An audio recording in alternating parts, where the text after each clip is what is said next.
Hi guys, this is Himanshu Siwal. आज मैं आपको पढ़ाने वाला हूँ एप्लीकेशन ऑफ बायोट-सावर्ट लॉ। हमने बायोट-सावर्ट लॉ पढ़ा तो उसकी एप्लीकेशन अब देखेंगे ध्यान से।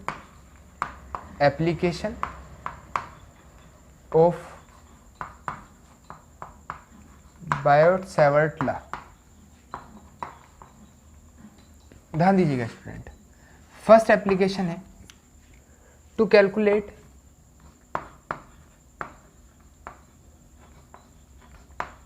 Magnetic field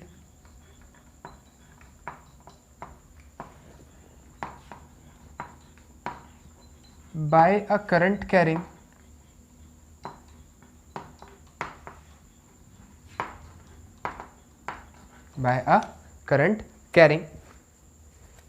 wire of infinite length। ये ठीक है, चलो ऑफ फाइनाइट लेंथ पहले निकालते हैं। फाइनाइट लेंथ के एक वायर की वजह से किसी पॉइंट पर मैग्नेटिक फील्ड निकालने के लिए हम बायोट-सावर्ट लॉ का यूज़ करते हैं। देखिए स्टूडेंट, ध्यान से देखिएगा। मान लीजिए मेरे पास ये कोई करंट कैरिंग स्ट्रेट वायर है। कैसा वायर है? Current carrying straight wire. मैं इस वायर का नाम दे दूं XY। इसके अंदर करंट फ्लो कर रहा है I। ठीक, ये कोई पॉइंट P है जिस पर मुझे मैग्नेटिक फील्ड निकालना है। अब ये पॉइंट P कहाँ होगा? ये पॉइंट P कुछ इस सिचुएशन में होगा कि अगर हम इसका मिड पॉइंट ले लें M वायर का, तो इससे देखिए, एक सेकेंड, मैं नोट्स वाली ही वैल्यूज़ ले लूँ आपकी, तो आपको ज़्यादा अप्रोप्रिएट होगा। ये मिड पॉइंट मैंने O लिया है, तो मैं मिड पॉइंट O ले लूँ। ठीक, और P पॉइंट ये है, P पॉइंट ये है। ठीक, तो ये जो एंगल बना रही है लाइन X से P वाली, ये एंगल हुआ φ1, और Y से P पर जो एंगल बन रहा है, ये लाइन जो बना रही है, वो एंगल हुआ कितना? φ2। अब मैं कह सकता हूँ कि ये एंगल कितना होगा और ये एंगल, देखिए ध्यान दीजिए, ये 90 है, ये φ1 है, तो ये कितना हो गया? एक्सटीरियर एंगल प्रॉपर्टी पढ़ी होगी आपने, बाहर का एंगल इंटरनल दोनों एंगल के सम के बराबर होता है। और ये 90, तीनों का सम 180, तो ये आप निकालेंगे तो ये होगा 90 - 5। ठीक, अब बायोट-सावर्ट लॉ अगर लगाना है तो बायोट-सावर्ट लॉ लगाने की कंडीशन देखिए, मुझे ये गिवन है, ये गिवन है कि इसकी डिस्टेंस जो है भैया कैपिटल R है। कैपिटल R दूरी पर एक पॉइंट है जहाँ से मुझे इस वायर की वजह से मैग्नेटिक फील्ड कैलकुलेट करना है। ठीक है, लेकिन बायोट-सावर्ट लॉ लगाने के लिए, बायोट-सावर्ट लॉ में हमें ये कहा गया कि एक स्मॉल करंट कैरिंग वायर की वजह से मैं किसी पॉइंट पर मैग्नेटिक फील्ड निकाल सकता हूँ। तो मैं क्या लेट करूँ कि भाई मैंने यहाँ से एक बहुत छोटा सा पार्ट मीन्स DL लेंथ का पार्ट मैंने कट कर लिया। ठीक,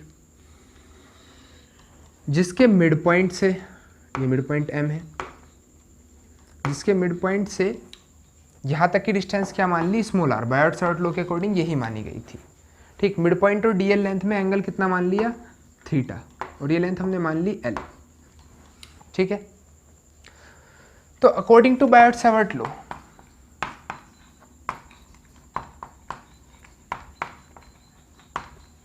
मैं कह सकता हूँ बायोट-सावर्ट लॉ के अकॉर्डिंग जो dB की वैल्यू है वो कितनी है? Mu naught I dl sign theta bye r²। यही बताया उन्होंने कि जी इस वायर में करंट होने वाला, इस एलिमेंट में करंट फ्लो होने वाला करंट, डिस्टेंस मिड पॉइंट से स्मॉल r, और डायरेक्टली प्रोपोर्शनल DL के साइन थीटा के, और इनवर्सली प्रोपोर्शनल r² के। ठीक है, अब दिक्कत क्या है कि मैं इस dB का इंटीग्रेशन करूं तो मेरा पूरा B निकल जाएगा, लेकिन इंटीग्रेशन करूं भी तो कैसे करूं कि DL मैंने लेट किया, ये एक वेरिएबल है, थीटा मैंने लेट किया, ये एक वेरिएबल है, R मैंने लेट किया, ये एक वेरिएबल है, तो 3 वेरिएबल यहाँ आ रहे हैं। ठीक, चलो इस करंट को स्मॉल I मान लें, कोई दिक्कत नहीं है ना, या तो स्मॉल I ले लो या सारे में कैपिटल I, कंफ्यूज मत होना। तो ये स्मॉल I तो हमें पता है कितना है, म्यू नॉट पता है, ये 3 वेरिएबल हैं, और 3 वेरिएबल है तो इंटीग्रेशन नहीं कर सकता। इंटीग्रेशन करने के लिए मुझे 2 वेरिएबल हटाने होंगे, तब ये काम इजी होगा। तो वेरिएबल हटाने के लिए देखिए मैं क्या करता हूँ, मैं एक ट्राइंगल लूँ, इन ट्राइंगल OMP ट्राइंगल मैंने लिया, OMP और P, और एक ट्रिग्नोमेट्रिक फंक्शन यूज किया कोट थीटा।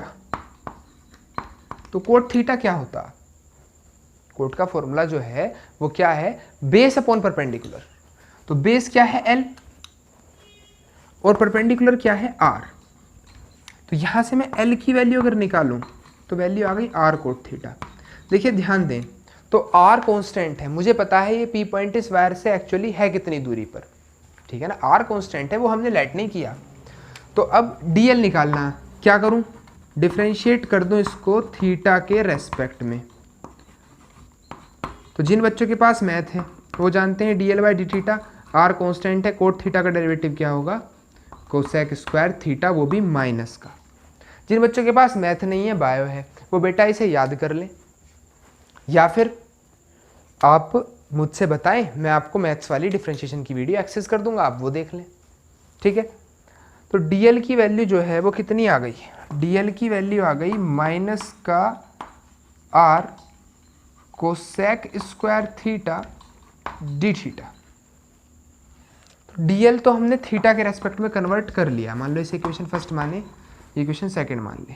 तो DL तो हमने थीटा के रेस्पेक्ट में कन्वर्ट कर दिया। अब बात आई है कि अब और एक वेरिएबल और हटाना। देखिए DL को थीटा में मैं ले आया, R को और थीटा में लाना है, तो मैं इस ट्राइंगल में साइन थीटा लगा दूं। साइन का formula perpendicular upon hypotenuse, perpendicular capital R है, हाइपोटेनस स्मॉल r है, निकालना स्मॉल r है, तो r बाय साइन थीटा, यानी कि मैं इसे लिख सकता हूँ r cosec theta. Equation first second third की वैल्यू पुट कर दूं एक जगह, तब जाके मुझे पता चला कि जो dB है वो dB कितना है? म्यू नॉट I, DL के प्लेस में मैं रख दूं माइनस का R cosec square theta d theta sine theta bye R cosec theta, small r की वैल्यू, और इसका स्क्वायर।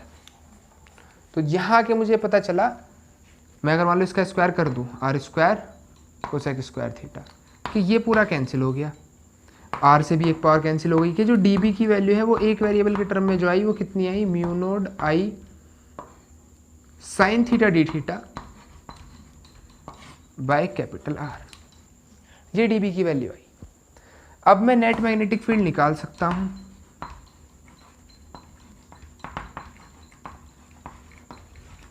P पर, लेकिन ये जो थीटा वेरिएबल है इसकी लिमिट कहां से कहां है? देखो थीटा मैंने यहां माना, क्या ये पार्ट में कहीं भी लेट कर सकता था? कट ही तो करना था एक छोटा सा DL पार्ट, वो मैं यहां भी कट कर सकता था, यहां भी, यहां भी, यहां भी, यहां भी, यहां भी, यहां भी। तो ज्यादा से ज्यादा मैं उसे यहां कट करता तो एंगल कितना होता? थीटा जो है वो एंगल कितना होता? वो होता 90 + ∅1, और ऊपर जाता तो ज़्यादा से ज़्यादा यहाँ तक ले आता मैं उसे, तो थीटा कितना होता? 90 - ∅2। यानी कि जो B है, नेट मैग्नेटिक फील्ड B है, वो किसके बराबर होगा? इंटीग्रेशन ऑफ dB, और जब dB की वैल्यू पुट करेंगे और लिमिट लगाएंगे तो लिमिट होगी 90 + ∅1 से 90 - ∅2 तक, और dB कितना है? Minus mu naught I sine theta d theta bye R, ठीक है। ये वैल्यू हमारे पास आ गई। नाउ क्या करना है? माइनस का साइन लगाया, म्यू नोड कांस्टेंट है, I कांस्टेंट है, R कांस्टेंट है, साइन थीटा का इंटीग्रेशन। तो बच्चों साइन थीटा का इंटीग्रेशन क्या होता है? माइनस कोस थीटा, लिमिट 90 + ∅1 से 90 - ∅2 तक। तो B की वैल्यू कितनी आ गई? B की वैल्यू कितनी आ गई? Mu naught I by R, क्योंकि ये माइनस में बाहर ले आऊँ तो प्लस हो गया।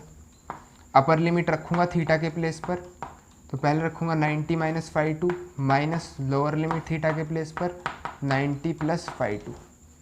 देखिए क्या बन गया? Mu naught I by R, cos 90 - theta क्या होता है? साइन थीटा, और कोस 90 + थीटा होता माइनस साइन थीटा, तो एक माइनस ये और एक ये, तो ये आ गया sine theta 1 + sine theta 2। Magnetic field का ये फॉर्मूला आ गया। एक फाइनाइट वायर की वजह से इतना मैग्नेटिक फील्ड है, जहाँ ∅1 ∅2 क्या है, उस फाइनाइट वायर के द्वारा बनाए गए एंगल यहाँ पर इस पॉइंट के थ्रू मिड पॉइंट को ज्वाइन कर दूँ तो जो एंगल बनेंगे वो 5 1 5 2 है। अब अगर मैं स्पेशल केस की बात करूं, अगर ये इनफाइनाइट वायर हो, in case of infinite wire, देखिए मैं आपको दो तरीके से इस बात को प्रूफ कर सकता हूं कि इनफाइनाइट वायर का केस होगा तो 5 1 5 2 की वैल्यू 90 डिग्री हो जाएगी। किन बातों से प्रूफ कर सकता हूं? देखो मैं आपको समझाऊं कि वायर चलता जा रहा है, इनफाइनाइट का मतलब चलता जा रहा है, चलता जा रहा है, चलता जा रहा है, कहीं खत्म नहीं हो रहा, तो होगा क्या, ये जो एंगल ये बना फाई 2, ये बढ़ते बढ़ते बढ़ते बढ़ते लगभग 90 हो जाएगा, या फिर ये जब नीचे बनेगा तो भी लगभग 90 हो जाएगा। एक तरीका तो ये हुआ। दूसरा, आप मैथमेटिकल प्रूफ चाहते हैं तो यार मैंने बताया ये लेंथ इन्फिनिटी हो गई, मैं इस ट्रायंगल में tan phi 2 लगाऊं, perpendicular upon base, infinity by r हो गया इन्फिनिटी, tan phi 2 इन्फिनिटी कब होगा, जब phi 2 की वैल्यू 90 होगी। सेम ऐसे ही नीचे वाले ट्रायंगल में लगा दो तो मैं कह सकता हूँ phi 1 phi 2 कितने हो गए, 90 हो गए। तो जब phi 1 phi 2 90 हो गए तो क्या कंडीशन बनी, ध्यान से देखना, जो स्पेशल केस हमारा आया यहाँ 90 रख दो, तो mu naught I by R sine 90, sine 90 कितना 1 और ये भी 1, तो कितना आ गया 2 mu naught I by R, इतना मैग्नेटिक फील्ड प्रोड्यूस हो रहा है, 2 mu naught I by R. Clear students? तो आपका ये डेरिवेशन जो है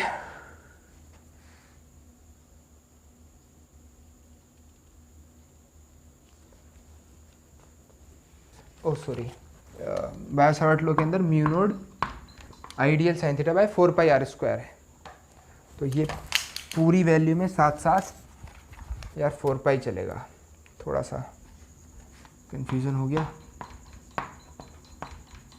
ठीक है, 4 पाई कांस्टेंट है वो बाहर आ जाएगा, कोई दिक्कत आंसर पे नहीं आएगी, बस 4 पाई छूट गया यार, ऐसी गलती कैसे हो जाती है, 4 पाई तो आंसर हमारा क्या आ गया, अगर मैं इस 2 से इसको कैंसिल कर दूं 4 को, तो मेरा आंसर आ गया mu naught I by 2 pi R, ठीक है, तो mu naught I by 2 pi R, इतना आपका आंसर यहाँ आ रहा है। Clear students? इतना मैग्नेटिक फील्ड प्रोड्यूस होगा अगर किसी इनफाइनाइट वायर की वजह से किसी पी पॉइंट पर निकाले जो उस वायर से आर डिस्टेंस दूर है, लेकिन वो डिस्टेंस कैसी है, शॉर्टेस्ट डिस्टेंस है, परपेंडिकुलर डिस्टेंस है, डिस्टेंस कैसी है, परपेंडिकुलर डिस्टेंस। अगर वायर इनफाइनाइट नहीं है, फाइनाइट है, तो आप ये फॉर्मूला यूज़ करेंगे, उस केस में आपको ये एंगल गिवन चाहिएंगे। ठीक है स्टूडेंट, ये फॉर्मूला भी मैं आपको एक बार और प्रूफ कराने वाला हूँ इसी चैप्टर में, फिलहाल आप यहाँ देख लें। अच्छा, बहुत इंपॉर्टेंट डेरिवेशन है। हमने क्या किया, एक वायर कंसिडर किया जिसकी वजह से हमें पी पॉइंट पर मैग्नेटिक फील्ड निकालना था, उसकी डिस्टेंस आर हमें दी थी, हमारे पास एक ही लो है अभी, बायो-सावर्ट लो, उसके लिए हमें स्मॉल एलिमेंट कट करना पड़ा डीएल लेंथ का, जिसकी दूरी ओ पॉइंट से एल मान ली, ये डिस्टेंस आर मान ली, एंगल थीटा मान लिया, बायो-सावर्ट लो लगा दिया, mu naught I DL sine theta by 4 pi R square. हमने फिर क्या किया, वेरिएबल हटाया, एक वेरिएबल ये था, एक वेरिएबल ये था, एक थीटा था, तो मैंने दोनों वेरिएबल को थीटा में कन्वर्ट कर लिया और कुल मिला के डीबी की वैल्यू निकाल ली। फिर इसका इंटीग्रेशन किया, लिमिट कहाँ से कहाँ लगाई, फिर थीटा की लिमिट लगानी है, तो 90 + phi1 से और 90 - phi2 तक ये वैल्यू होगी। ठीक है, तो ये हमारा फाइनली जो है इसका सॉल्यूशन हो गया। अच्छा डेरिवेशन है, लेंदी डेरिवेशन है, ध्यान से देखिएगा, कोई कमी ना छोड़ देने से 4 पाई गलती से छूट गया था, तो बेटा उस चीज़ का ध्यान रखें, स्पेशली ध्यान रखें कि गलती ना हो कोई। चलिए, अब इसके बाद आपके कुछ लॉज हैं, वो लॉज जो आप हो सकता है 10th क्लास में भी पढ़ के आए हों, मैग्नेटिक फील्ड की डायरेक्शन निकालने के लॉज हैं। ठीक, किसके लॉ हैं, मैग्नेटिक फील्ड की डायरेक्शन निकालने के। ध्यान दीजिएगा बच्चों, बहुत इंपॉर्टेंट है ये टॉपिक भी आपका, कि अगर मैं कहूँ लॉज का, देखिए आप नाम पढ़िए लॉज का ध्यान से। लॉज फर्स्ट आपने नोट्स में देख सकते हैं, पहला लॉ है राइट हैंड थंब रूल। ये लॉ यूज कब होता, rules for obtaining direction of magnetic field due to straight current carrying conductor. मान लीजिए मेरे पास कोई स्ट्रेट करंट कैरिंग कंडक्टर है, इसकी वजह से इसके आसपास मैग्नेटिक फील्ड की डायरेक्शन निकालने के लिए मैं राइट हैंड थंब रूल का यूज करूंगा। किसका यूज करूंगा, राइट हैंड थंब रूल। ठीक है, राइट हैंड थंब रूल, इस रूल का यूज करेंगे स्ट्रेट वायर की वजह से उसके आसपास मैग्नेटिक फील्ड निकालने के लिए। कैसे यूज करेंगे, तो बच्चों यहाँ लिखा है, if we hold the straight conductor in the grip of our hand in such a way that the external thumb point in the direction of the current. मान लीजिए इस वायर के अंदर इस डायरेक्शन में करंट जा रही है, तो हमें क्या करना है, इस वायर को ऐसे एज्यूम करना है कि हम अपने राइट हैंड में, मान लीजिए वायर है, इसे राइट हैंड में हम पकड़ते हैं और थंब की डायरेक्शन उस तरफ हो जिधर करंट जा रहा है, तो करंट ऊपर जा रहा है, उधर मैंने कंसिडर कर लिया। तो जो मेरी फिंगर्स की डायरेक्शन होगी, फिंगर्स मेरी ऐसे घूम के आ रही हैं, तो जो फिंगर्स की मेरी डायरेक्शन होगी वो डायरेक्शन डिनोट करेगी मैग्नेटिक फील्ड की डायरेक्शन को। यानी कि स्ट्रेट करंट कैरिंग वायर के अराउंड जो मैग्नेटिक फील्ड प्रोड्यूस होगा, वो अगर करंट ऊपर है तो वो ऐसे घूम रहा होगा मैग्नेटिक फील्ड। ऐसे बड़ा भी हो सकता है, सर्कल की रेडियस की हम बात नहीं कर रहे, रेडियस तो डिपेंड करेगी मैग्नीट्यूड पर, फिलहाल बात हो रही है डायरेक्शन की। ठीक है, तो ये रूल है, ये रूल आप 10th क्लास में पढ़ चुके हैं, राइट हैंड थंब रूल। तो मुझे इस रूल को यूज़ देखा, आप बहुत इजीली निकाल सकते हो अगर मैं आपको दिखा दूं कि ये वायर है और ये करंट की डायरेक्शन है। पर ये रूल जो है यूज़ करना मुश्किल कहाँ, देखो डायग्राम भी बनाया हुआ है। अगर यही करंट की डायरेक्शन नीचे होती तो क्या करता, नीचे अंगूठा करता अपना, तो मेरी फिंगर्स ऐसे घूम के आ रही होती, मतलब इस वाले केस में तो क्या है डायरेक्शन, ये वाली देखिए डायरेक्शन एंटी क्लॉकवाइज। इस केस में डायरेक्शन कैसी है, क्लॉकवाइज। क्लॉकवाइज आपको पता है ना, घड़ी की दिशा में, भाई ये घड़ी की दिशा में है और ये घड़ी की विपरीत दिशा, ये एंटी क्लॉकवाइज, ये क्लॉकवाइज। तो ये डायरेक्शन जो आ रही है ये कैसी आ रही है, क्लॉकवाइज आ रही है, अगर अंगूठा नीचे है तब। ठीक है, तो मैग्नेटिक फील्ड क्लॉकवाइज है इस केस में, इसमें एंटी क्लॉकवाइज है। तो ये सिंपल रूल है, लेकिन आपको लगाना है जब इजी है, जब आपके सामने प्रैक्टिकली वायर दिया हो। अगर मैं कॉपी पे बना दूं और मैं कह दूं ये वायर वाई एक्सिस में रखा है, तो बताइए आंसर क्या होगा, मैग्नेटिक फील्ड कहाँ है। तो आपको टेंशन नहीं लेनी, वाई एक्सिस के साथ मैं ये बताऊंगा ऊपर है या नीचे, यानी पॉजिटिव वाई में है, ये मान लीजिए पॉजिटिव वाई एक्सिस है, ये पॉजिटिव वाई एक्सिस है। तो क्या होगा, जो एक्सिस का यहाँ वैल्यू लिखी है वाई, उसको छोड़ के आप बाकी दोनों यहाँ लिख दें। भाई 3 प्लेन होते हैं एक्स वाई जेड, तो मैं एक्स जेड एक्सिस लिख दूं, और प्लस साइन है तो प्लस साइन का मतलब होगा हमेशा, प्लस का मतलब हमेशा, मैं यहाँ लिख देता हूँ, प्लस का मतलब हमेशा एंटी क्लॉकवाइज होगा,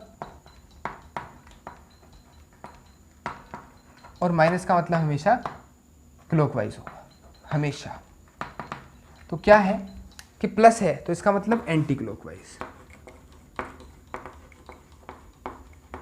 तो आप आंसर लिख सकते हैं। मैंने आपको क्वेश्चन दिया कि भैया एक वायर है जो प्लस वाई एक्सिस में है, डायग्राम तो मैं आप प्रैक्टिकली तो दूंगा नहीं, पेपर में तो क्या आएगा, ऐसे लिखा हुआ आएगा, एक current carrying wire has a direction of current in positive Y axis, straight wire है, तो बताइए मैग्नेटिक फील्ड कहाँ होगा, तो आपका आंसर होगा anti clockwise direction in X Z plane, in X Z plane, anti clockwise direction में X Z plane में।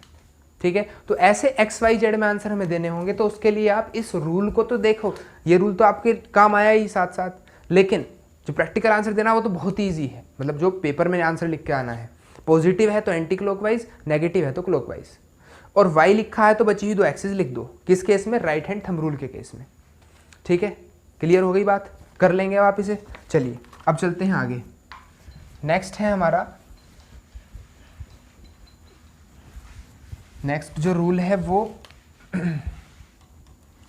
रूल का नाम देखिए, रूल में आपको, इसलिए मैं इनके नाम के चक्कर में पढ़ता ही नहीं, मैं तो सीधे याद कर लिया कि जी स्ट्रेट वायर है तो प्लस का एंटी क्लॉकवाइज करना, वाई का एक्स जेड करना है, लेकिन आपको नाम याद रखने पड़ेंगे क्योंकि पेपर में पूछा जा सकता है कि किस रूल की मदद से आपने आंसर निकाला। देखिए नेक्स्ट है राइट हैंड पाम रूल है ये। तो राइट हैंड पाम रूल क्या बताता है हमें,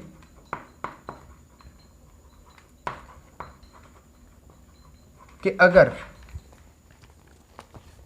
rule for finding the direction of magnetic field due to circular current loop, मतलब अगर करंट सर्कुलर वायर में अब फ्लो कर रहा है, मान लीजिए करंट फ्लो कर रहा है, तो बताओ मैग्नेटिक फील्ड कहाँ होगा। तो अब ये रूल चेंज हो जाएगा कि भी अपनी उंगलियों को तो मैग्नेटिक फील्ड की डायरेक्शन में घुमा लो, और जो अंगूठे की डायरेक्शन होगी वो मैग्नेटिक फील्ड की होगी, अपनी उंगलियों को तो करंट की डायरेक्शन में घुमा लो। ये करंट है, एक गोल वायर के अंदर करंट फ्लो हो रहा है, तो इससे मैग्नेटिक फील्ड की डायरेक्शन निकालनी है, तो अपनी उंगलियों को, अपने कर्ल को, अपनी हथेली को तो मैं करंट की डायरेक्शन में घुमा लो, और जो अंगूठा है वो मैग्नेटिक फील्ड की डायरेक्शन देगा, यानी दोनों चीज़ उल्टी हो गई अब। ठीक, लेकिन इस रूल का यूज़ मैं कैसे आपको बताता हूँ, पढ़ लेना यार, ये लिखा है, if we curl the palm of our right hand around the circular wire with fingers pointing in the direction of the current, अगर हम अपने हथेली को करंट की डायरेक्शन में मोड़ देते हैं तो हमारा जो अंगूठा होगा, एक्सटेंडेड थंब, वो डायरेक्शन देगा मैग्नेटिक फील्ड की। मैग्नेटिक फील्ड डायरेक्शन इस बोर्ड से बाहर निकल रही होगी, पर इसका आंसर मैं कैसे दूंगा, देखिए आप पेपर के अंदर ध्यान दीजिएगा, अगर सर्कल बिल्कुल गोल बना हो तो प्लेन है एक्स वाई, सर्कल अगर ऐसा बना हो तो प्लेन है वाई जेड, और अगर सर्कल ऐसा बना लेटा हुआ तो प्लेन होगा XZ। कई बार ये बात आपको गिवन भी मिल सकती है कि जी ये डायग्राम बना दिया, साथ साथ लिख भी दिया कि जी XZ प्लेन में एक सर्कल है, ठीक, ऐसे लेटा हुआ सर्कल ना। क्लियर है बात? मेरे पास कोई सर्कुलर कुछ चीज़ होती तो मैं भी समझाता, नेक्स्ट टाइम मैं ध्यान रखूँगा, आपके लिए सर्कुलर लूप कुछ लेके रखेंगे, ठीक। मान लीजिए कोई मेरे पास सर्कुलर लूप है। अच्छा आप एक सेकंड रुकिए, मैं लूप ले आता हूँ, वेट।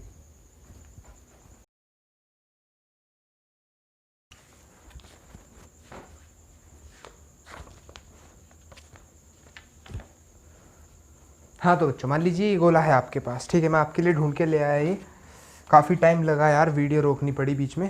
तो आप ये देखिए कि मान लीजिए आपके पास ये राउंड है, तो अगर ये गोला ऐसे रखा होगा तब इसका ये वाला डायग्राम बनता है XZ प्लेन। जब ये गोला ऐसे रखा होगा, आपको दिखाई दे रहा है ना, आपको थोड़ा सा राउंड नहीं दिख रहा होगा, कुछ ऐसा दिख रहा होगा, तब इसका ये वाला डायग्राम बनता है। और जब ये गोला ऐसे रखा होगा बिल्कुल सामने, तब इसका ये है। तो ये XY प्लेन है, ये YZ प्लेन है, ये XZ प्लेन है, ठीक है। क्या करना है, जब इसके अंदर मैग्नेटिक फील्ड की बात करूं, मान लीजिए करंट इधर है, तो करंट की डायरेक्शन एंटी क्लॉकवाइज है। देखिए जो रूल आपको बताया उस रूल के अकॉर्डिंग साफ सीधी सी बात है, आप बता देंगे कि मैग्नेटिक फील्ड बाहर है, लेकिन आंसर क्या लिखना है, XY प्लेन तो ये है, ये प्लस Z होगा। देखिए रीज़न मैं आपको शॉर्ट ट्रिक बताऊं, देखते ही बता दोगे। एंटी क्लॉकवाइज का मतलब क्या बताया, पॉजिटिव, और XY छोड़ के जो आंसर है वो, तो XY छोड़ के Z और एंटी क्लॉकवाइज मतलब पॉजिटिव। मान लीजिए ऐसे करंट फ्लो कर रहा है तो क्लॉकवाइज मतलब नेगेटिव, और YZ छोड़ दें तो X, नेगेटिव X एक्सिस में इसकी डायरेक्शन है, मतलब ये लूप ऐसे रखा था, मैग्नेटिक फील्ड इस डायरेक्शन में होगा, नेगेटिव X में। क्लियर है बच्चों? ठीक है भाई, ये वाली वायर फ्रंट है, ये वाली वायर बैक है। फ्रंट करंट ऐसे बनाया, अगर मैं करंट, ध्यान दें, अगर मैं करंट जो है वो करंट ऐसे बना रहा हूँ, ठीक, चलो यार क्या बताऊँ, ऐसे आपकी तरफ से देखो ना कि ये लूप है, इसके अंदर हम करंट फ्लो करा रहे हैं क्लॉकवाइज करंट फ्लो करा रहे हैं, ऐसे क्लॉकवाइज। तो जो मैग्नेटिक फील्ड डायरेक्शन है वो इस तरफ होगी, माइनस X एक्सिस में। क्लियर है बात आपको?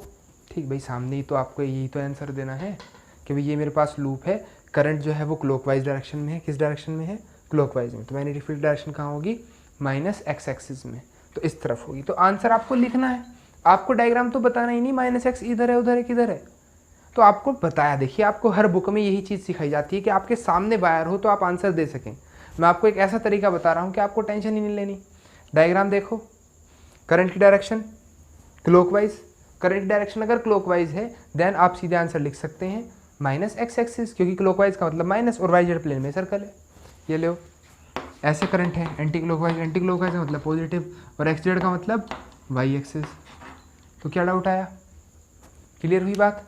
चलिए अब नेक्स्ट आपका जो रूल है, नेक्स्ट रूल आपका बहुत सिंपल है, फ्लेमिंग लेफ्ट हैंड रूल। इस लूप को आप डायरेक्ट ही लगाएं तो ज़्यादा आपको इजी पड़ जाएगा। फ्लेमिंग लेफ्ट हैंड रूल, इसके कंपैरेटिव भी मैं आपको एक रूल सिखाऊंगा, वो क्रॉस मल्टीप्लिकेशन का रूल है। ठीक है, फ्लेमिंग लेफ्ट हैंड रूल का मतलब ये होता है, अपना लेफ्ट हैंड लें, तीनों फिंगर्स को अपनी 90 डिग्री पर इंक्लाइंड कर लें, इकट्ठा कर लें, मतलब खड़ा कर लें, और तब आप जो है अपनी जो फिंगर्स है उसके अंदर थंब आपका फोर्स की डायरेक्शन को शो कर रहा होगा। ये वाली फिंगर आपकी मैग्नेटिक फील्ड और ये वाली फिंगर आपकी करंट को शो कर रही होगी। ये हो गया फोर्स, ये मैग्नेटिक फील्ड, ये करंट। ठीक है, इजीली आप बता सकते हैं। दो चीज़ आपको पता हो, एडजस्ट करें अपने हिसाब से और तीसरे को लगा दें। लेफ्ट हैंड लेना है एक चीज़, दूसरी चीज़ यार आप सिंपल इसे याद रख सकते हैं, फादर मदर चाइल्ड, लाइन से फादर मदर चाइल्ड, भाई पहले फादर फिर मदर फिर child, force magnetic field current, force magnetic field current, father mother child, force magnetic field current. Simple. अगर आपको कन्फ्यूजन होता है कि कौन से फिंगर को क्या मानना है, उसके लिए मैं आपको एक ट्रिक बता रहा हूँ। दूसरी चीज़, आप इस रूल के कंपेरेटिव एक रूल ये जानते हैं क्रॉस प्रोडक्ट का। मान लीजिए ए और बी दो वेक्टर्स हैं, ए ये है बी ये है, इनकी क्रॉस प्रोडक्ट कराई जाए। देखिए ए की अगर बी में मैं क्रॉस प्रोडक्ट कराता हूँ तो ए से बी की तरफ फिंगर ले जाएं, ए से बी की तरफ अपनी राइट हैंड की फिंगर ले जाएं, और जो थंब की डायरेक्शन है वो इनकी क्रॉस प्रोडक्ट की डायरेक्शन आएगी। तो ये रूल भी आपका यूज होगा क्रॉस प्रोडक्ट का। मैं आपको वहीं समझा दूंगा जहाँ ये रूल यूज़ होगा। तो आपके टोटल 3 रूल ये हैं और एक चौथा रूल क्रॉस प्रोडक्ट का है। ये 4 रूल आप अच्छे से याद रखें, ठीक है। इस वीडियो में इतना ही रखते हैं। करंट की डायरेक्शन आपको निकालनी आ गई, मैग्नेटिक फील्ड की डायरेक्शन, और एक एप्लीकेशन आपकी हो गई है बायट-सावर्त लॉ की। Thank you.